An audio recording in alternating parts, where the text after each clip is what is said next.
జిగటగల ఊబిలో పడి ఉండగా నా అడుగులు స్థిరపరచి నిలిపితివయ్యా. హిసోపుతో నన్ను కడుగుము యేసయ్యా, హిమము కంటెను తెల్లగా మార్చయ్యా.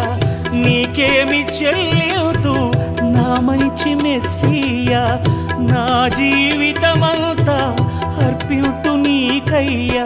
ప్రేమ కరుణ నీ కృప చాలు, ప్రేమ కరుణ నీ కృప చాలు. చాలునయ్యా చాలునయ్యా నీ కృప నాకు చాలునయ్యా, నీ కృప నాకు చాలునయ్యా.